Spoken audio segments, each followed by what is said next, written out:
At my daughter's wedding, I gave her a passbook I'd saved for 30 years. She laughed, "Just spare change, Mom," and threw it in the fountain. Her husband sneered, "Your mom's just a janitor." I said nothing. I walked to the fountain, reached into the cold water, and pulled out the dripping passbook. Then I left in silence. The next morning, I took it to the bank with other documents. The teller went pale. "Ma'am," she whispered, "please don't leave. I need to get the manager." Hey there, quick question. Before we continue, have you ever been judged for what you do instead of who you are? Drop a comment, I read them all. And hit subscribe if you want more stories like this. Heads up, some details here are fictionalized for storytelling, but the lesson completely real. Now back to what happened at that bank. The fountain at the Sterling estate caught the afternoon light perfectly. Water arced through the air in crystalline streams as June's sun filtered through old oak trees. I stood at the edge of the reception watching my daughter's wedding celebration unfold across the manicured lawn. 200 guests, champagne glasses catching light laughter floating on warm breeze. Lauren, my only child, looked beautiful in her silk wedding dress that moved like water. Trevor Kingsley, her new husband, stood beside her with one hand on her waist, the other gesturing to his finance friends. He'd already loosened his tie, confident, comfortable, like a man who knew he'd won something. I'd been carrying the passbook in my purse all afternoon, the leather worn soft from 30 years of my fingers. I'd wrapped it in cream paper, tied it with a ribbon the color of Lauren's flowers. Simple the way I'd always kept things. I waited until my daughter stood alone near the fountain, then approached with the package extended. "Lauren, honey, I wanted to give you this." She turned and I saw that flicker of discomfort cross her face. She glanced over my shoulder, checking who might be watching. "Mom, hi." She took the package carefully. "You didn't have to." "I wanted to. It's something I've been saving for you." Before she could respond, Lillian Kingsley appeared at her elbow. My new son-in-law's mother had that talent materializing exactly when she wasn't wanted, trailing Chanel number. 5 and judgment in equal measure. "Oh, how lovely," Lillian said, her smile sharp as cut glass. "What do we have here?" Lauren fumbled with the ribbon. The passbook sat in her hands, dark leather-worn edges, First National Bank stamped in fading gold. A passbook. Lillian's laugh was light, musical, cruel. How positively vintage. I didn't realize these still existed. I watched embarrassment bloom pink across my daughter's cheekbones. "Mom," Lauren's voice dropped to an urgent whisper. "Please, not here." Trevor crossed the lawn in 3 strides, plucking the passbook from Lauren's hands, like it was a curiosity at a yard sale. "What's this, babe?" He flipped it open, scanning the first page. His eyebrows lifted. "A passbook? Seriously?" He looked at me with that smile that had charmed my daughter into this marriage. "Mrs. Collins, this is sweet, but we're pretty digital these days. Just spare change, right, babe?" I started to speak, started to tell him what that book really held. 30 years of sacrifice, every overtime shift, every property closing. But my daughter spoke first. "Just spare change, Mom." Her voice carried across the fountain, across the careful distance she'd been putting between us for years. "You shouldn't have." She held the passbook over the water. For a second, I thought she might hand it back. Instead, she opened her fingers. The leather book tumbled into the fountain with a splash that seemed too loud. It bobbed for a moment, pages swelling. Around us, I heard the muted laughter of wedding guests who'd turned to watch. Someone made a joke I couldn't quite hear, more laughter. I stood there in my good dress from Macy's and watched 30 years of my life float in champagne-tinted water. Lauren had already turned away, Trevor's arm around her shoulders, his mother Lillian steering them both toward the next photo opportunity. None of them looked back. I kicked off my dress shoes and stepped into the fountain. The water was cold, soaking through my pantyhose. I reached down and lifted the passbook out, water streaming from the leather, dripping onto the imported marble they'd chosen, because it photographed well. When I looked up, a few guests were still watching. Most had turned away, back to their champagne and conversations about summer houses and stock portfolios. I walked toward the parking lot, my wet shoes squeaking with each step, the passbook leaving a trail of water drops behind me like breadcrumbs. They thought it was over. They had no idea it was just beginning. That night, I sat in my studio apartment and let the silence settle around me like an old coat. The radiator hummed its usual rhythm. Outside, a car alarm went off 3 blocks away, then quit. My neighbors upstairs were gone for their night shifts at the hospital. Just me, the ticking kitchen clock, and the wet passbook I'd laid on a dish towel by the sink. I didn't cry. I'd learned a long time ago that tears were a luxury working women couldn't afford on the clock. The habit stuck. Instead, I walked to the bedroom closet and pushed aside the winter coats I'd been wearing since the 90s. In the back corner, beneath a loose floorboard, sat the safe. Small fireproof, bought at a hardware store closing sale in 1993. I worked the combination Lauren's birthday before she'd decided I was an embarrassment, and the door swung open. Inside, everything I'd never told my daughter about. Property deeds, 47 of them filed in alphabetical order by street name. Stock certificates I'd bought when everyone said the market was too risky for a woman with a mop and bucket. Bank statements from accounts she didn't know existed. I pulled out the folder labeled Real Estate Portfolio Current Value, $32 million. It had started in 1994. I was 32, divorced, raising Lauren alone on a janitor's salary. I'd been cleaning offices at Berkshire Properties for 3 years when I overheard executives discussing a foreclosed duplex going for $45,000. Everyone said it was a bad investment. I bought it anyway with every penny I'd saved, fixed it up myself from library books, plumbing, electrical drywall, rented both units to families like mine, single mothers working 2 jobs. The rent covered my mortgage, then paid for the next property, then the next. $200 to $500 a month for 30 years. That's how you build an empire nobody sees. I never told Lauren because I wanted her to understand that money was earned, not given. That work had dignity, that a mother who cleaned toilets could still be worth respecting. I thought if she didn't know about the money, she'd love me for who I was. I was wrong. The girl who'd thrown that passbook into the fountain hadn't learned to value hard work. She'd learned to value appearance. My daughter had grown up ashamed of where she came from. I pulled out another document from the safe. Purchase agreement. The Sterling Estate. Acquired 2019 for $4.2 million through PC Holdings, LLC. My initials, my money, my property. The venue where my daughter had just gotten married, where she'd tossed away my gift in front of 200 people, belonged to me. Every imported marble stone, every manicured blade of grass, every fountain that had soaked my passbook.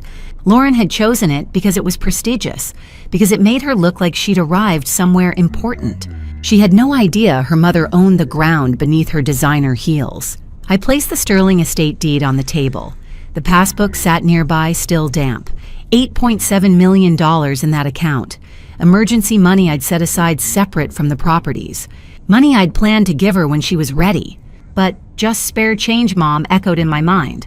Tomorrow I'd go to the bank, not to save the money, to understand what to do with it, to decide what came next. I sat there until midnight, the documents spread around me like evidence at a trial. The radiator clicked off. The apartment grew cold. I didn't move. The passbook held $8.7 million, but that wasn't the real secret. The real secret was what I'd bought with the rest 30 years ago, the very ground they'd stood on to mock me. First National Bank opened at 9 a.m. I was there at 8:45, the dried passbook in a clear plastic folder. The lobby was all marble and morning light, the kind of space designed to make you feel small unless you had money. Downtown Boston on a Tuesday morning. I stood in the customer service line in my work clothes, khaki pants from Target, a blue cardigan I'd owned for 6 years. When I reached the counter, a young woman looked up. Her name tag said Megan. Early 20s, fresh-faced, probably 3 months out of college. Good morning. How can I help you? I slid the plastic folder across the polished counter. I need to check the balance on this account. Megan picked it up, tilting her head at the passbook like it was an artifact from a museum. Her fingers touched the champagne stains on the leather. A passbook. We don't see many of these anymore. She typed the account number into her computer, clicked twice, then stopped. Her fingers froze over the keyboard. She leaned closer to the screen. The professional smile disappeared. Ma'am, I need to get my manager. Please wait here. Within 30 seconds, a man in a gray suit appeared from a door marked Private Banking, 50s reading glasses on a chain. Gerald Stratton, branch manager. His handshake was firm. There seems to be something unusual about your account. No issue, just checking the balance. He glanced at Megan's screen. I watched his face change. Professional courtesy shifted into something else. Respect, maybe a little fear. Mrs. Collins, would you mind stepping into our private consultation room? Mrs. Dunford, our regional director, happens to be here today. 10 minutes later, I sat in a room that smelled like leather and old money. Helen Dunford, a woman in her 50s wearing a suit that cost more than my monthly rent, sat across from me handling the passbook carefully. Mrs. Collins, this account was opened in 1988. You've made regular deposits for 36 years, but never a withdrawal. She looked at me over her reading glasses. The current balance, including accumulated interest and dividends, is $8,700,000. I'd known the number, but hearing it spoken out loud made it real in a different way. That's correct. What brings you in today? I'd like to withdraw everything. Cashier's checks, please. Made out to myself. Gerald Stratton shifted his weight near the door. Mrs. Collins, that's highly unusual. Are you certain everything is... Everything is fine, but I'd appreciate discretion. Of course. Mrs. Dunford closed the folder. We can have the checks ready within 2 hours. Anything else we can help you with? Joe, I'd thought about this all night. About what I needed to know next. Yes, I need complete transaction records for the past 3 years. Every deposit, every statement. I paused. And I need the name of a reliable private investigator. Someone discreet. Mrs. Dunford didn't blink. In her world, wealthy clients asked for stranger things. I know someone. She pulled a business card from her desk and wrote a number on the back. Vincent Monroe, former FBI. He's handled sensitive matters for several of our clients. Tell him I referred you. The card was cream-colored, simple black text, Vincent Monroe Private Investigations. Thank you. Return at noon for your checks. I'll be here. I left the consultation room and walked back through the marble lobby. The same customers who'd been in line were still there, dealing with overdraft fees and wire transfers. None of them looked up as I passed. At noon, I returned, Mrs. Dunford met me personally, handing over a leather portfolio containing 8 cashier's checks, each under the reporting threshold, and a sealed envelope with my transaction records. If you need anything else, Mrs. Collins, please don't hesitate to call. I appreciate your discretion. Always. I walked out of First National Bank into the afternoon sun. The portfolio felt light in my hands. $8.7 million reduced to paper I could carry in my purse. Vincent Monroe's business card was in my wallet. By sunset, he'd be following my son-in-law. By week's end, I'd know every secret Trevor Kingsley had tried to bury. 5 days after the bank withdrawal, I sat across from Vincent Monroe in a quiet corner of Mitchell's Coffee House. Vincent Monroe didn't look like a private investigator. He looked like someone's grandfather. 60-something silver hair, neatly trimmed reading glasses perched on his nose. He wore a cardigan over a button-down shirt and nursed a black coffee that had probably gone cold an hour ago. If you passed him on the street, you'd think he was retired, maybe volunteering at the library. That was exactly why he was good at his job. Mrs. Collins. He shook my hand with a firm grip. Helen Dunford speaks highly of you. She recommended you. And you need information about your son-in-law. He pulled a manila folder from the leather messenger bag beside him. I've been following Trevor Kingsley for 4 days. You're not going to like what I found. The coffee shop hummed with the usual Tuesday morning crowd. Students on laptops, retirees reading newspapers, a young mother with a stroller. Nobody paid attention to 2 people in the corner booth. Vincent opened the folder. Trevor Kingsley, 31 years old. Works at Harris Investment Management as a client portfolio manager. Salary $78,000 a year. He slid a photograph across the table. Trevor leaving his office building, phone pressed to his ear. That's his official income. And unofficially, he's been spending like he makes 5 times that. Vincent laid out credit card statements. Rolex watch $18,000. Car lease on a BMW $1,200 a month. Country club membership dinners at restaurants where the wine costs more than most people's weekly groceries. I studied the numbers. My daughter's new husband living a life his paycheck couldn't support. Where's the money coming from? Vincent pulled out another document. Offshore account, Cayman Islands. He's been making wire transfers for the past 18 months. Total amount moved $340,000. $340,000. From where? Client accounts at Harris Investment Management. Vincent's voice stayed level professional. He's been falsifying investment reports. Tells clients their portfolios are performing normally while he siphons money into his personal offshore account. Classic embezzlement scheme. I felt something cold settle in my chest. Not surprise, exactly. Trevor had always seemed too smooth, too confident. But this was different from arrogance. This was criminal. How long before someone notices? Hard to say. He's been careful. Small amounts from multiple accounts buried in the paperwork. But eventually, Vincent shrugged. Someone will audit. Someone will ask questions. And when they do, this whole thing collapses. My daughter, I started, doesn't know. Vincent anticipated my question. I've been thorough. Lauren's name isn't on any of the offshore accounts. Her credit cards are separate. As far as I can tell, she's completely unaware. I should have felt relieved. Instead, I felt something worse. My daughter had married a thief, and she had no idea she was sleeping next to a man counting down to his own destruction. Mrs. Collins, this is federal crime territory. Securities fraud. If I found it, the FBI could too. Hell, they might already be looking. Vincent leaned forward. What do you want to do with this information? I stared at the documents spread across the table. Trevor's face in the surveillance photos, numbers that represented families whose savings he'd stolen. My daughter's signature on a marriage license next to his. I need to think. Take your time, but not too much time. These things have a way of exploding when you least expect it. I gathered the documents back into the folder and held it against my chest. I had two choices: warn Lauren and watch her defend him. Watch her call me crazy, paranoid, jealous that she'd married into the Kingsley family. Watch her choose Trevor over the truth. Or wait and let him show her exactly who he was when the pressure came. When his perfect life started cracking at the seams. When he had nowhere left to hide. I chose patience. And I chose to call someone else. Someone with a badge. The FBI field office in New Haven didn't list a phone number for anonymous tips. You had to submit online. I sat at the public library computer for 20 minutes crafting my message. The library was quiet that afternoon. A few teenagers doing homework at corner tables. An elderly man reading the newspaper in the periodicals section. The librarian behind the desk checking in returned books, her scanner beeping in steady rhythm. I'd chosen the library for a reason.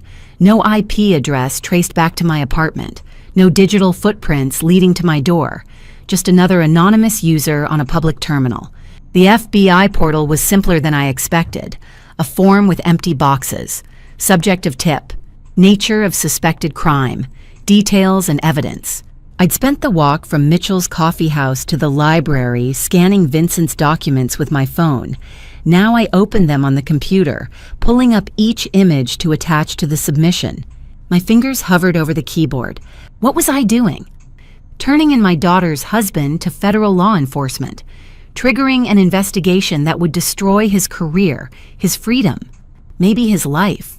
But then I thought about the numbers in Vincent's report, $340,000, not from Trevor's own money, from families who'd trusted him with their savings, retirement accounts, college funds, money that represented years of work, of sacrifice, of believing the financial system would protect them.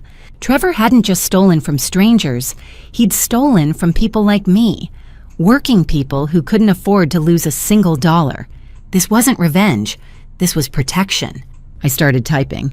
Subject securities fraud at Harris Investment Management. I have credible information about illegal activity by Trevor Kingsley, client, portfolio manager, over the past 18 months, Mr. Kingsley has systematically embezzled approximately $340,000 from client accounts into a personal offshore account registered in the Cayman Islands. I attached the documents, bank statements showing the wire transfers, screenshots of the falsified investment reports, photos of Trevor spending the Rolex, the BMW lease, the country club receipts. Everything Vincent had given me. Everything the FBI would need to start their own investigation. The attached evidence includes complete transaction records, offshore account numbers, and documentation of falsified client reports. I am submitting this information anonymously, but can provide additional details if needed. My cursor hovered over the submit button. Once I clicked it, there was no taking it back. The federal government would have Trevor Kingsley's name in their database. Somewhere, an FBI agent would open this file and start asking questions. Weeks from now, maybe months. Federal investigations move slowly, deliberately. I knew that from the detective shows Lauren used to watch when she was younger, back when we still spent Sunday evenings on the couch together. But eventually, they'd come for him. I clicked submit. A confirmation screen appeared. Your tip has been received. Reference number FC-2024-8847. If you need to provide additional information, use this number to reference your submission. I wrote the number on a scrap of paper and folded it into my wallet. The computer screen dimmed to its home page. I cleared the browser. History deleted the cookies, closed all the windows, erased every trace of what I'd just done. My phone buzzed in my purse. I pulled it out, a text from Lauren. "Mom, can we talk, Trevor, and I need to discuss something with you." My finger hovered over the reply button. I could call her right now, tell her what I'd found, warn her that her husband was a criminal, that federal agents would be knocking on their door. But she wouldn't believe me. She'd defend him. She'd think I was jealous, bitter, trying to ruin her marriage because I couldn't stand to see her happy. I turned the phone off. Not yet, not until she was ready to hear the truth. I closed the browser, cleared the history, and walked out into the afternoon sun. That same evening, I'd owned the Sterling estate for 5 years. Lauren had never asked how I could afford to attend her wedding there. I sat at my kitchen table with my laptop open, the screen glowing blue in the dim apartment. Outside, the city hummed its usual evening rhythm. Car horns, distant sirens. My upstairs neighbors arguing about whose turn it was to do the dishes. I pulled up the spreadsheet I kept on my properties. 47 addresses listed in alphabetical order, purchase prices, current valuations, rental income, maintenance costs. The math I'd been doing in my head for 30 years now, organized in neat columns. I scrolled down to the S's. Sterling Estate, LLC, acquired March 2019. Purchase price $4.2 million. Current estimated value $6.8 million. I remembered the day I'd first walked through those gates. It was early spring March wind, still cold enough to cut through my jacket. The estate had been on the market for 8 months, a wedding venue that couldn't turn a profit. The previous owners had overinvested in renovations, underestimated operating costs, and watched their dream business bleed money until the bank foreclosed. Everyone said it was a bad investment, too expensive to maintain, too niche a market, too much risk. I bought it anyway. I'd learned something in 30 years of building a real estate portfolio. When everyone says something is impossible, they're usually just not looking at it the right way. The Sterling estate wasn't failing because it was a bad property. It was failing because it was being run by people who didn't understand the business. I paid cash through PC Holdings, LLC, my initials. My company, nobody's business but mine. Hired Philip Donovan to manage it. Philip had 20 years of experience running event venues and knew how to market to the kind of families who dreamed of fairy tale weddings without fairy tale budgets. Within 2 years, the Sterling estate was booked solid every weekend from May through October. Lauren had chosen it for her wedding because it showed up in all the wedding magazines, because it had the right kind of prestige, because marrying Trevor Kingsley at the Sterling estate meant she'd arrived somewhere important. She had no idea the marble floors she'd walked across, the fountain she'd thrown my gift into, the imported Italian stone she'd chosen for the photos. All of it belonged to her mother.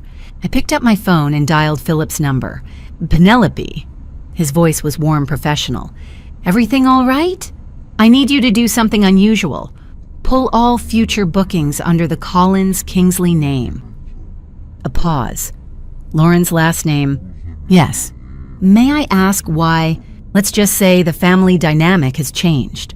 Understood. Anything else? Yes, I want to convert the property. I'm thinking affordable housing. 60 units, mixed income families, teachers, nurses, service workers. The pause was longer this time. Penelope, that's a significant renovation. We're talking millions of dollars. The venue is profitable. Are you sure? I'm sure. The Sterling estate has served its purpose. Now I want it to serve a better one. All right, I'll start getting preliminary plans together. Architecture permits zoning. This will take some time. I understand, but I want to start soon. Can I ask what changed? I looked at the spreadsheet on my screen, at the dollar amounts that represented decades of work, at the property that had hosted my daughter's wedding and her public humiliation of everything I'd built. I realized that beautiful buildings should house people who need them, not people who take them for granted. Philip was quiet for a moment. I'll have proposals for you by the end of the week. Thank you, Philip. I hung up and closed the laptop. The Sterling estate. The symbol of everything Lauren thought made her better than me would become home to janitors, teachers, nurses, people like me, people she'd spent her whole life trying not to be. Lauren called 17 times in 3 days. I let every call go to voicemail. I was working my regular night shift when the calls started coming in, 10 p.m. to 6 a.m., cleaning the office building on Franklin Street where I'd worked for the past 12 years. 15 floors of empty cubicles, conference rooms, and executive suites. Just me, my cleaning cart, and the hum of fluorescent lights. My phone stayed in my locker in the janitorial closet on the basement level. That was the rule. No personal devices while on the clock. But even through the metal door, I could hear it buzzing. Again and again. Brenda, my coworker on the shift, raised her eyebrows as we passed each other in the third-floor hallway around midnight. Someone really wants to talk to you. She nodded toward the elevators, toward the basement, toward my phone vibrating itself across the locker shelf. They'll wait, I said, and pushed my cart toward the next office. At 2 a.m., I took my break. 15 minutes in the basement break room with its flickering overhead light and coffee machine that had been broken since 2019. I retrieved my phone from the locker. 17 missed calls, all Lauren. 17 voicemails. I made a cup of tea from the hot water dispenser and sat at the small table phone in hand. Then I started listening. Voicemail 1 left at 8 p.m. Mom, I know you're upset about the wedding, about the Passbook thing. I'm sorry. Can we talk? Please call me back. Her voice was normal there. A little guilty, maybe. But still Lauren. Still my daughter trying to smooth things over the way she always did when she thought I was hurt. Voicemail 5 left at 11 p.m. Mom, where are you? Something's going on with Trevor's work. He's stressed out about something and won't tell me what. I could really use some advice. Call me. The guilt was gone. Now there was confusion. Worry creeping in at the edges. Voicemail 12 left Tuesday morning. Mom, we got this weird letter from the Sterling estate. Something about future event bookings and policy changes. Do you know anything about this Trevor's furious? He says someone's trying to sabotage us. Mom, please. What's happening? Panic starting to show. Voice higher, faster. Voicemail 17 left just an hour ago at 1 a.m. Mom, please. I need you. Her voice cracked on the last word. Not anger now, not confusion, fear, real fear. The kind I used to hear when she was little and had nightmares when she'd call for me in the dark. I held the phone against my ear and closed my eyes. The FBI inquiry had started. I knew it would take weeks, maybe months before they made a move. But even the beginning of a federal investigation left traces. Questions asked, phone calls monitored, bank accounts flagged. Trevor would feel it before he understood what it was, that pressure, that sense of walls closing in. And Lauren, caught in the middle, was starting to feel it too. I could call her back. Right now. Tell her to check Trevor's offshore accounts. Tell her to get a lawyer. Warn her that her husband was a criminal and her perfect life was about to detonate. But she wouldn't believe me. She'd defend him. She'd think I was jealous, bitter, trying to ruin her marriage because I couldn't accept that she'd chosen the Kingsley family over me. I almost called her back. Almost. Then I remembered the fountain, the laughter. Just spare change, Mom. I put the phone back in my locker and went back to mopping floors. She'd call again. They always did when they needed something. 2 days after listening to Lauren's 17th voicemail, I made a decision. I sat at my kitchen table with a cup of tea that had gone cold, my phone in my hand, and the scrap of paper from my wallet laid out in front of me. Reference number FC-2024-8847. The number that connected me to the anonymous tip I'd submitted from the library. I dialed the number for the FBI field office. It rang once. A woman answered. FBI Financial Crimes. How can I help you? Her voice was professional, efficient. Not cold, but not warm either. The voice of someone who dealt with criminals and witnesses all day and had learned to keep emotion out of it. My name is Penelope Collins. I submitted an anonymous tip about securities fraud. Reference number FC-2024-8847. I have additional information. A pause. I heard keyboard clicking. Mrs. Collins, we've been trying to locate you.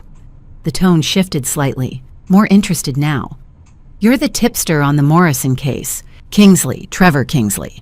Right, the evidence you provided was very thorough. We've opened a preliminary investigation. More clicking.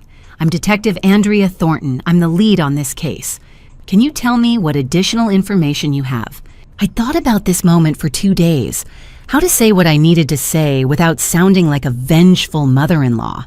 How to make sure Lauren was protected while making sure Trevor faced consequences. I'd like to arrange a meeting, a specific meeting, at a specific time and place. Mrs. Collins, we don't typically stage confrontations. If you have evidence, we can meet at the field office, the Sterling Estate, 2 weeks from today, Saturday at 2 p.m. Trevor Kingsley will be there. So will his wife, my daughter. I want you there when certain things come to light. Silence on the other end. I could almost hear Detective Thornton weighing the irregularity of my request against whatever she'd seen in the evidence I'd submitted. Why the Sterling Estate specifically? Because I own it, and because that's where this all started. Another pause. You own the property. Through an LLC, yes, I can provide documentation. Mrs. Collins, this is highly unusual. We don't stage arrests at... I'm not asking you to arrest him there. I'm asking you to be there, to witness, to confirm what I'm about to reveal. I kept my voice steady. Detective Thornton, my daughter, had no knowledge of her husband's crimes. I need you to understand that before this goes any further. I have documentation proving she wasn't involved. But she needs to see the truth with her own eyes, and she needs to see it from someone with a badge, not from me. The silence stretched longer this time.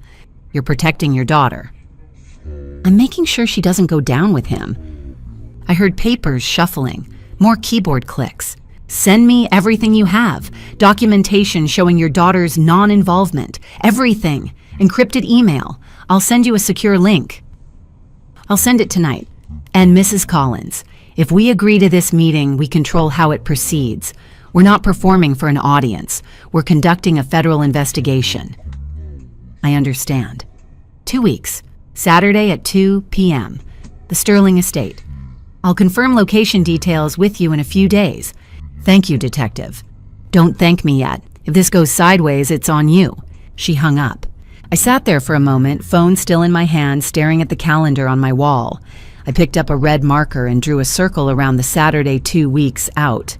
Then I wrote inside the circle 2 p.m. 14 days. 14 days until Lauren learned the truth about her husband, her mother, and the choices that defined both of them.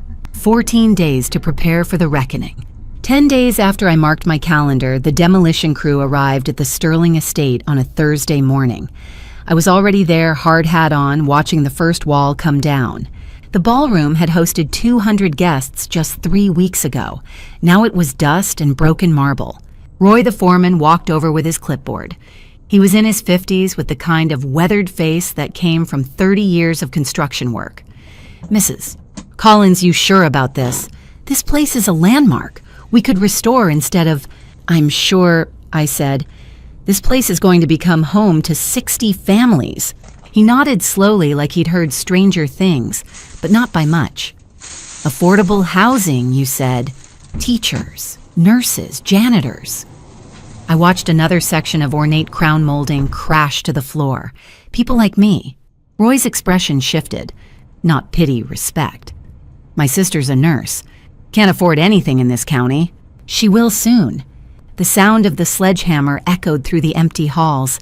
Chunk by chunk, the ballroom that had made my daughter feel superior was being reduced to rubble. The marble fountain, the one where my passbook had landed, was already gone, hauled away in pieces. I'd bought this estate 5 years ago when the previous owner went bankrupt.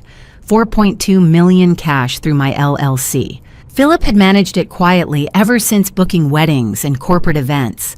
It had been profitable, but profit wasn't the point anymore. The sound of tires screeching on gravel made me turn. A white sedan Lauren's came to a stop in the parking lot, crooked across 2 spaces. The door flew open. Lauren stumbled out, still in pajama pants and an oversized sweatshirt, her hair unbrushed. She looked like she'd driven here the second she'd gotten word. Mom." She ran toward me, breathless. "What are you doing?" I didn't move, just stood there in my hard hat and work boots, surrounded by demolition workers and piles of debris. "What does it look like I'm doing?" "This is..." Lauren looked around wildly at the workers, at the rubble, at the gaping holes where walls used to be. "This is the Sterling estate. You can't just..." "I can, actually." "No, you don't understand. This is a historic venue. There are contracts. There are bookings. Trevor and I were going to have our anniversary party here next year." "Those bookings have been canceled." Lauren froze. "What?" "I own it, Lauren." The color drained from her face. "You... what?" "I own the Sterling estate. Bought it in 2019. I gestured toward the construction crew. "And now I'm converting it into 60 units of affordable housing." She stared at me like I'd just spoken a foreign language. You own this?" "Yes." "But..." Her voice cracked. "But you're a janitor." "I am," I said calmly. "I'm also a landlord. I own this estate and 46 other properties." Lauren's knees buckled. She sat down hard on a pile of broken marble, her hands shaking. 46 properties, give or take." She looked up at me, her face a mixture of shock and something I couldn't quite name. Betrayal, confusion, shame. "Why didn't you tell me? I wanted to see who you'd become." I knelt down beside her, my voice steady. "I wanted to know if you'd choose character or comfort. You chose comfort. You chose a man who looked good on paper. You chose a venue that made you feel important. Mom. And when I gave you that passbook money I'd saved for 30 years, you threw it in a fountain and laughed." Lauren's face crumpled. "I didn't know." "You didn't ask." Before she could respond, her phone buzzed in her pocket. She pulled it out, looked at the screen, and her face went pale. "It's Trevor." Her voice was barely a whisper. He says we need to talk. Something about the FBI." Her hands were shaking so badly she almost dropped the phone. I didn't say anything. I just waited. Lauren didn't leave the construction site. She sat on a pile of broken marble and cried. I gave her a minute, 2, 3. Then I walked over and sat down beside her, not close enough to comfort, but close enough to be present. The marble was cold beneath me, sharp edges pressing through my jeans. Around us, the demolition crew had paused, giving us space. "I threw away $8.7 million, Lauren whispered. "I threw away you. You threw away a passbook," I said quietly. "I'm still here." She looked at me, mascara streaked down her face. "Is this revenge? Are you punishing me?" "No." "Then what is this?" "Transformation." I gestured toward the construction site, the broken walls, the stripped ballroom. "This building used to be a monument to wealth. Now it's going to be homes for 60 families. That's not revenge, that's purpose." Lauren's hands were still shaking. But you let me think you were poor. You let me be embarrassed. I wanted to know who you'd become without my money influencing you." And her voice cracked. "What did you find out?" I looked at her carefully. "I found out you married a man who makes you feel important. I found out you chose a venue over values. I found out you threw away a gift from your mother because it didn't look expensive enough." Lauren flinched. "That's not fair." "Fair." I shook my head. "Lauren, I spent 30 years cleaning offices so I could build something. Not for me, for you. And when I tried to give you part of it, you threw it in a fountain and laughed. I didn't know. You didn't ask." I let that sit for a moment. "But I'm not here to punish you. I'm here to give you a choice." She wiped her face with the back of her hand. "What choice?" "The choice to see clearly. The choice to understand what actually matters." Lauren's phone buzzed again. "Trevor." She ignored it. "What about Trevor?" she asked, her voice barely audible. "What about the FBI?" "That's a conversation you need to have with your husband." Just tell me what's happening. You wouldn't believe me if I did. Mom, please. Come back here in 10 days, I said. Saturday, 2 o'clock in the afternoon. Lauren stared at me. Why, what happens in 10 days? You'll see the truth, all of it. Will you forgive me? The question came out broken, desperate. I stood up, slowly brushing marble dust off my jeans. Forgiveness isn't something you ask for, Lauren. It's something you earn. How do I earn it? Show up in 10 days, listen, decide who you want to be. Her phone rang again. She looked down at the screen, Trevor's name flashing, and then back up at me. Mom, I'm scared. Good, I said gently. Fear means you're paying attention. Is he in trouble? That depends on what he's done. I turned toward Roy, who was standing by the crew waiting for my signal. But I can tell you this, in 10 days, you're going to have to choose between protecting him and protecting yourself. Choose wisely. Lauren stood up, legs unsteady, still clutching her phone. Will you be there at the meeting? I'll be here, 2 o'clock. Don't be late. She nodded, tears still streaming down her face, and started walking toward her car. Halfway across the parking lot, she stopped and turned back. I'm sorry, she called out. I'm so sorry, Mom. I didn't respond. Not yet. Words were easy. Actions would tell me everything I needed to know. I watched her get into her car and drive away, phone still ringing in her hand. Then I turned back to Roy. Let's keep going, I said. We've got 60 families counting on us. Behind me, I heard Lauren's car tire screech as she pulled out of the lot. Her phone would keep ringing. Trevor would keep calling. And in 10 days, there would be nowhere left to hide. 4 days after I spoke with Lauren at the construction site, Detective Andrea Thornton called me. Mrs. Collins, we have enough evidence to proceed with an arrest. I was sitting in my apartment, the late afternoon sun slanting through the window. On the table in front of me was a calendar. Saturday, circled in red ink. Wait 4 more days, I said. Saturday, 2 o'clock. There was a pause on the other end. Mrs. Collins, we have a solid case. Wire transfers, falsified reports, testimony from Harris investment clients who've been asking questions. If Kingsley gets wind of this, he already has wind of it. That's the point. I don't follow. Detective, my daughter married this man, thinking he was someone he's not. If you arrest him now, she'll never see the truth. She'll think he's innocent, that he's being persecuted. She'll defend him. Another pause. And if we wait, she'll be there. She'll see him for exactly who he is. No filters, no excuses. Detective Thornton sighed. You're asking me to choreograph a confrontation. I'm asking you to let the truth do the work. I looked at the calendar again. 4 days, Detective. Then you can do whatever you need to do. Saturday at 2, she said finally. After that, we move. Understood. I hung up and grabbed my jacket. 20 minutes later, I was standing outside the office building on Franklin Street. The same building where I'd worked night shifts for 15 years, mopping floors and emptying trash cans. I knew this building like I knew my own hands. I knew which entrance the smokers used. I knew where the security cameras were positioned. I knew exactly where someone could stand and watch the lobby without being noticed. Trevor's office was on the 7th floor, Harris Investment Management. I'd cleaned his office 100 times before he even knew Lauren existed. I waited. At 5:15 p.m., Trevor emerged through the side exit. He looked terrible, wrinkled shirt tie, loosened hair, uncombed. His phone was pressed to his ear, and even from across the street, I could see the tension in his shoulders. He wasn't the polished, confident man who'd stood beside my daughter at the altar 3 weeks ago. He was unraveling. I followed at a distance, staying half a block behind. He walked 3 blocks to a coffee shop, Mitchell's, the same place I'd met Vincent Monroe. Trevor went inside, scanned the room, and sat down at a corner table. 5 minutes later, a man in his 60s walked in. Tall, gray-haired, expensive suit.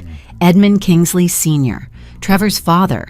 I positioned myself near the window, far enough away that they wouldn't notice me close enough to watch. The conversation wasn't pleasant. Edmund leaned forward, gesturing sharply. Trevor shook his head, defensive. Edmund's face reddened. Trevor's hands clenched on the table. I couldn't hear the words, but I didn't need to. The body language said everything. Father was angry. Son was scared. The walls were closing in.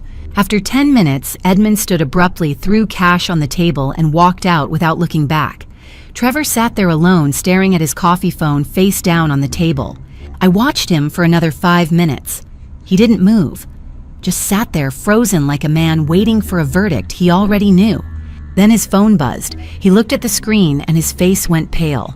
He answered, listened for 30 seconds, then hung up. His hands were shaking. I stepped back into the shadows as Trevor stood and walked toward the exit. He passed within 10 feet of me, but he didn't see me. He was too focused on whatever was falling apart inside his head. I watched him get into his car, hands trembling as he gripped the steering wheel. He sat there for a full minute before starting the engine. 4 more days. 4 days until he stood in front of my daughter and the truth walked through the door with a badge. I wasn't counting down for revenge. I was counting down for resolution. Saturday arrived with clear skies and sharp edges. The Sterling estate at 1:45 p.m. was nothing but bones. The ballroom where 200 guests had danced 3 weeks ago was now exposed rafters and stripped walls. The marble fountain was gone. The chandelier was gone. Even the floor had been torn up, revealing concrete underneath. I stood in the center of it all, hands in my pockets, watching dust motes drift through the afternoon light. This was where it started. This was where it would end. At 1:50 p.m., a car pulled into the gravel lot, Lauren's white sedan. She got out slowly, like she wasn't sure she wanted to be here. She was alone. She walked through the construction entrance, navigating around piles of debris, and stopped when she saw me. "Mom," her voice echoed in the empty space. "What is this?" "This is the place where you chose shame over love." Lauren flinched. "That's not fair." "It's accurate." I gestured around the gutted ballroom. "This is where you threw away a gift because it didn't look expensive enough. This is where you laughed while your new family mocked me." "I didn't laugh." "You didn't stop them either." Lauren's face crumpled, but before she could respond, the sound of another car interrupted us. A black BMW Trevor's. He got out first, followed by Lillian Kingsley. She was dressed like she was attending a board meeting, tailored suit heels too high for a construction site. Trevor looked worse than he had 4 days ago. Wrinkled pants, dark circles under his eyes, jaw tight. They walked toward us, Lillian's heels clicking on broken tile. "What's so urgent?" Trevor's voice was aggressive, but there was fear underneath it. "You said we needed to be here at 2 o'clock. Why?" "Nothing urgent," I said calmly. "Just the truth." Lillian looked around the demolished ballroom with visible disgust. "If this is about that ridiculous passbook, it's not about the passbook." "Then what?" Trevor demanded. I didn't answer, just looked at him steadily until he broke eye contact. Lauren stepped between us. "Mom, please, just tell us what's happening." "You'll see in 2 minutes." Trevor's phone buzzed. He looked at it and his face went pale. "Who else did you invite?" I checked my watch, 1:58 p.m.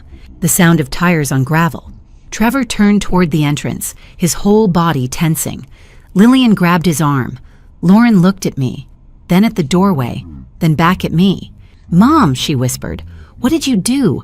A car door slammed. Footsteps on gravel.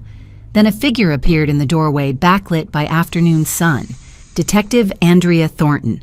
Her badge was clearly visible on her belt. Trevor's face drained of color completely. Lillian's grip on his arm tightened. Lauren's mouth opened, but no sound came out. Detective Thornton walked into the gutted ballroom, her footsteps echoing on concrete. She nodded at me, then turned her attention to Trevor. "Mr. Kingsley, I'm Detective Andrea Thornton with the FBI Financial Crimes Unit. I need to speak with you." Trevor's voice cracked. "I don't understand." "I think you do." Lauren turned to me, her face a mixture of confusion and dawning horror. "Mom, what is this?" I looked at my daughter carefully. "This is the moment you find out who you married. FBI." Lauren's voice was barely audible. "Trevor, what is she talking about?" Trevor didn't answer. He was staring at Detective Thornton like a man watching his entire life collapse. Lillian stepped forward. "This is absurd. My son is a respected investment manager. Whatever accusations—" "Mrs. Kingsley!" Detective Thornton interrupted gently but firmly. "I suggest you let your son speak for himself." The silence in the demolished ballroom was absolute. Lauren looked at Trevor. "Tell them. Tell them this is a mistake."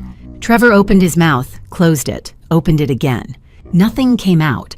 Lauren's face crumpled. "Trevor, I smiled for the first time in 2 weeks. "I saved you," I said quietly. "Still with me? Comment, still here, so I know. Real talk." In my position, would you feel like a hero or feel guilty? Drop hero or guilty. Quick note, some details ahead are fictionalized for impact. Not your thing. No problem exit here. But if you're staying... What Trevor said next changed everything. Detective Andrea Thornton didn't waste time on pleasantries. She walked straight to Trevor. "Mr. Kingsley, I'm with the FBI Financial Crimes Unit. We've been investigating irregularities at Harris Investment Management for the past 3 weeks." Trevor's jaw tightened. "I don't know what you're talking about." "I think you do." Detective Thornton opened a folder. "We have documentation of wire transfers totaling $340,000 from client accounts to an offshore account in the Cayman Islands. Your offshore account." "That's..." Trevor's voice cracked. "That's not possible. You must have made a mistake." "No mistake. We have bank statements, wire transfer receipts, falsified investment reports with your digital signature." She turned a page. "Forensic accounting confirms everything." Lillian stepped forward, her voice sharp. "My son would never..."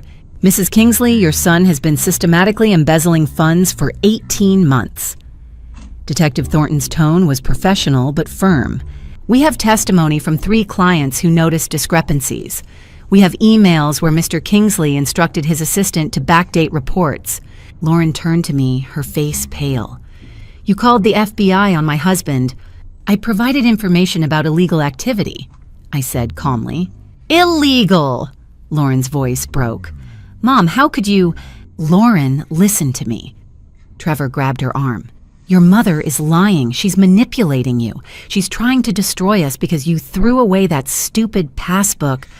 "Mr. Kingsley," Detective Thornton interrupted, "this isn't a family dispute.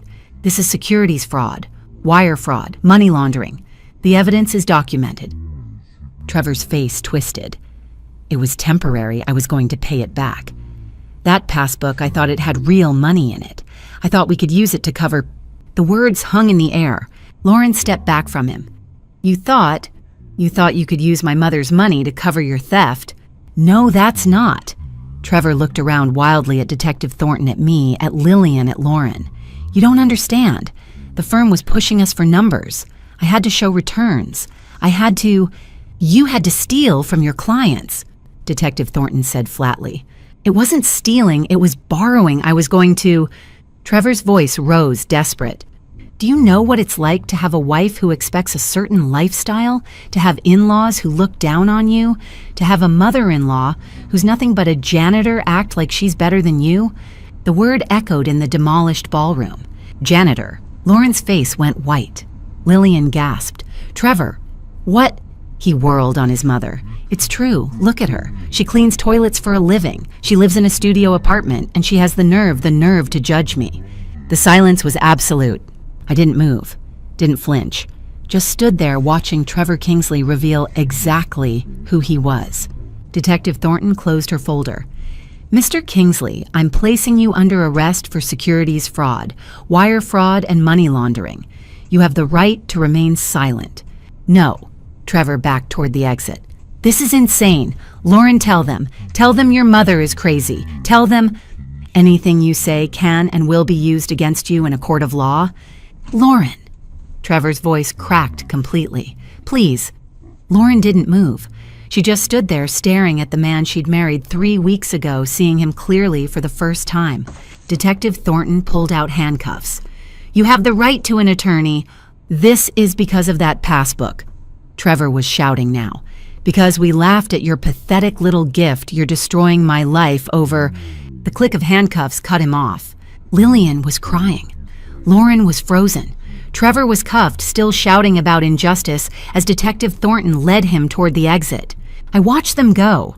After the detective's car disappeared down the gravel drive, the estate fell silent except for wind through exposed rafters. The handcuffs had clicked shut. The camera flashed as he was led away. Lauren didn't cry. She just looked at me with an expression I'd never seen before. Not shame, understanding.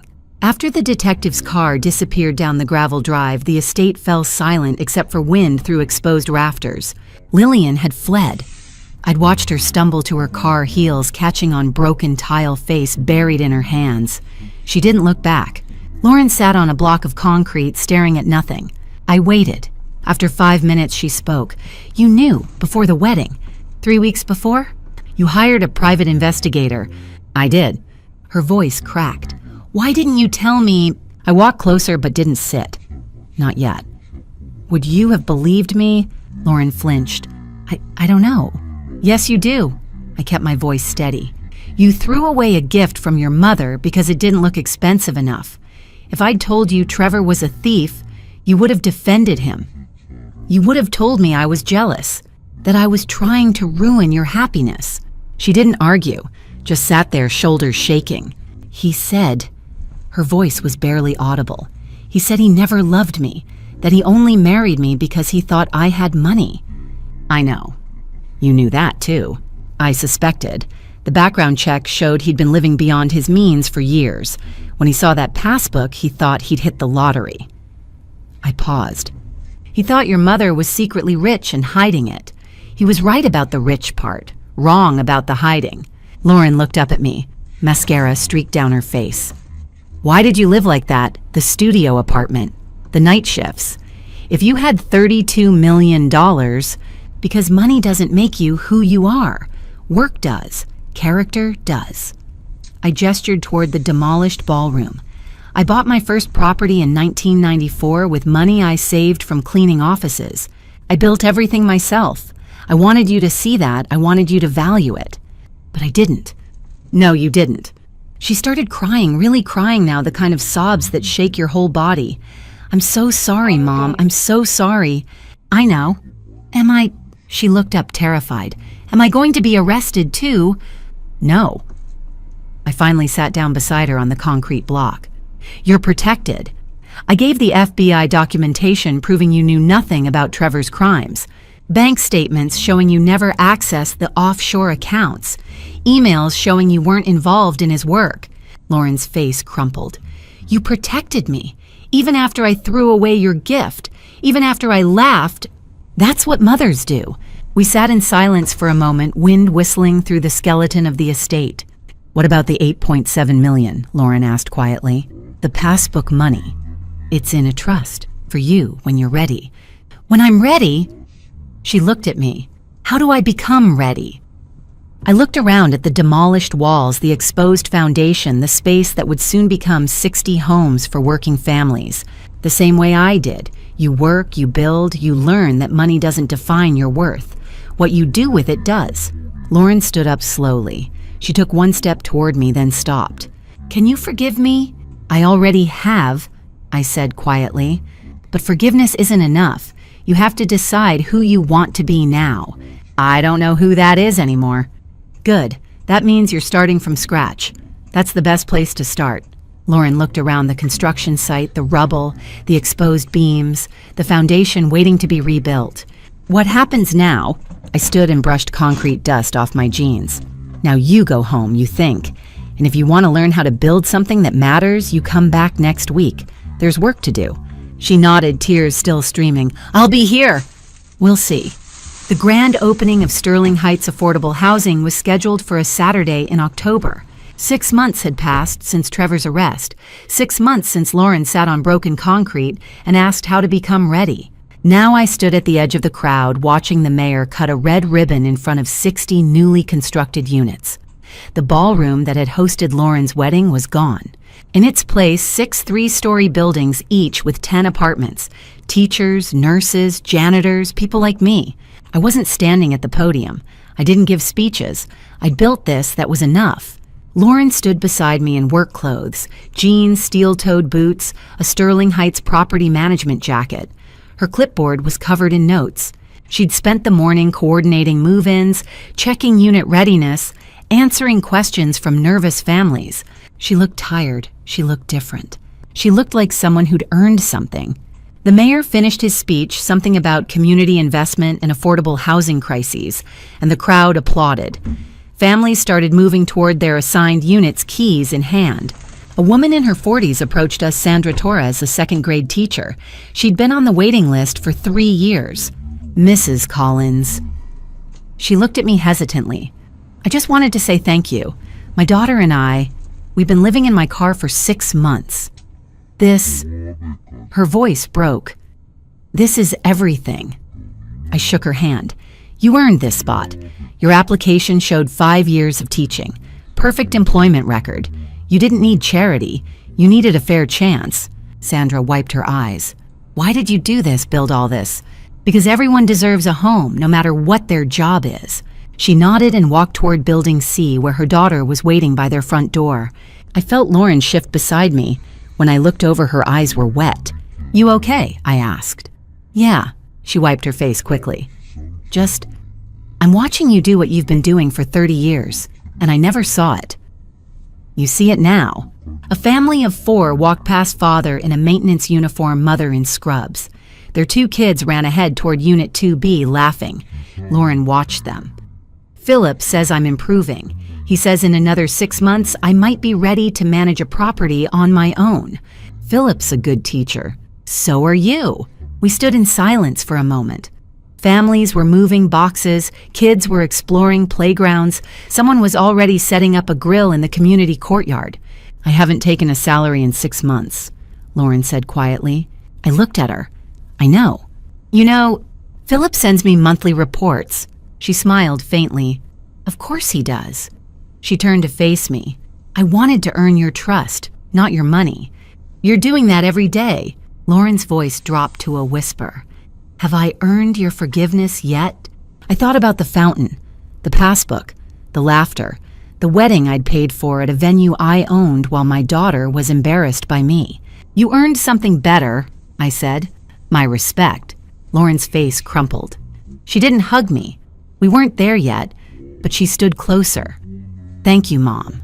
Don't thank me. Keep working, keep showing up, keep proving you understand what matters. I will. A janitor from the hospital, Rita Santos, 62 years old, walked past carrying a box labeled Kitchen. She waved at me. I waved back. Lauren noticed. You know her. We worked together 20 years ago. She's been on a waiting list for affordable housing since 2019. And now she has a home. As the sun set over Sterling Heights, families carried boxes into their new homes. Lauren and I stood side by side, not as strangers, not quite as mother and daughter yet, but as partners, building something that would outlast both of us. That night, I returned to my studio apartment, the same $800 a month space I'd lived in for 30 years. I could afford a mansion. I could afford 10 mansions, but I chose this place. I unlocked the safe behind the loose floorboard. Inside, property deeds for 47 addresses, investment portfolios worth $32 million, and a manila folder labeled Lauren Trust Fund Documentation. $8.7 million, still untouched, still waiting for the day she was truly ready. But tonight wasn't about the money. It was about what the money represented. 30 years of mopping floors, 30 years of night shifts and empty offices, 30 years of people walking past me like I was invisible. And now 60 families had homes because of those 30 years. On the wall above my small kitchen table, I'd framed something. Not a diploma, not a certificate. The passbook, the one Lauren had thrown into the fountain, dried, stained with champagne preserved behind glass. Just spare change, Mom. Those words had started everything. But Lauren hadn't thrown away money. She'd thrown away a lesson. The lesson was simple. Value isn't determined by price tags. It's determined by purpose. My phone rang. Lauren's name lit up the screen. For 6 months, I'd let most of her calls go to voicemail. Not out of anger, out of necessity. She needed to prove her commitment through work, not words. But tonight, I answered on the first ring. Mom, her voice was soft. I'm here. I just wanted to say thank you for not giving up on me. I never could have. There was a pause. Not awkward, just peaceful. I'll see you Monday morning, Lauren said. Philip wants me to review the tenant applications for the next property. I'll be there. Good night, Mom. Good night, Lauren. I hung up and looked around my studio apartment. 1 room, a bed, a kitchenette, a single window overlooking a parking lot. I could move tomorrow. I could live anywhere. But this place reminded me of something important. Wealth isn't what you own. It's what you build. For 30 years, people assumed I was poor because I cleaned offices. They assumed I was uneducated because I wore a janitor's uniform. They assumed I was insignificant because my work was invisible. My daughter called me a janitor like it was an insult. She didn't understand I wasn't just mopping floors. I was building foundations. Every dollar I saved bought another property. Every property created another home. Every home gave a family stability. And stability gave people teachers, nurses, janitors like me, the chance to build their own futures. The Passbook wasn't the real gift. The real gift was the lesson your value doesn't lie in your paycheck. It lies in your purpose. Tomorrow I'll go back to work, not because I need to, because I want to. Because there's dignity in every job done well. Because someone has to teach the next generation that work isn't about status, it's about service. And because my daughter finally understands it wasn't spare change, it was legacy. And to you, listening to this story, remember this. God gave us work not as punishment, but as purpose. When I was mopping those floors at 2 a.m. exhausted and invisible, I didn't realize God was building something through me. He was teaching me that every honest job, no matter how small it looks to others, has dignity in His eyes. God tests us not to break us, but to reveal who we truly are. When my daughter threw that passbook into the fountain, God was showing me what her heart valued. And when she came back 6 months later, willing to work without pay, He was showing me her transformation. Sometimes the hardest lessons are the ones we need most. God protects us even when we don't see it. I could have told Lauren about Trevor before the wedding, but God knew she wouldn't have listened. Sometimes protection looks like letting someone face consequences so they can finally see the truth.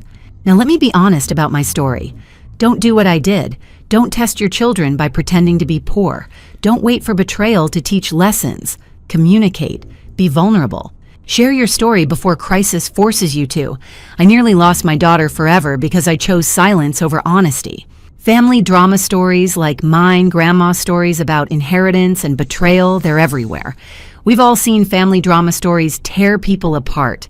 We've all heard grandma stories about money destroying relationships. But here's what I learned. Family drama stories don't have to end in destruction if we choose purpose over pride. Grandma stories can become legacy stories if we're willing to do the hard work of forgiveness and growth. If this story resonated with you, I'd love to hear your thoughts in the comments below. Have you ever felt underestimated because of your work? Have you watched money change someone you love? Share this video with someone who needs to hear that their labor has dignity. Subscribe to this channel for more real stories about ordinary people facing extraordinary choices, because your story matters and someone out there needs to hear it. Thank you for staying with me until the very end. Your time is valuable, and I'm honored you spent it here. Please note, some stories on this channel contain fictionalized elements created for educational purposes.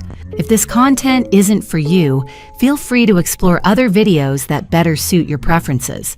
There's something here for everyone. God bless you, and remember, it's not spare change, it's legacy. 계좌는 몰라 안녕. 여기는 지번호 도와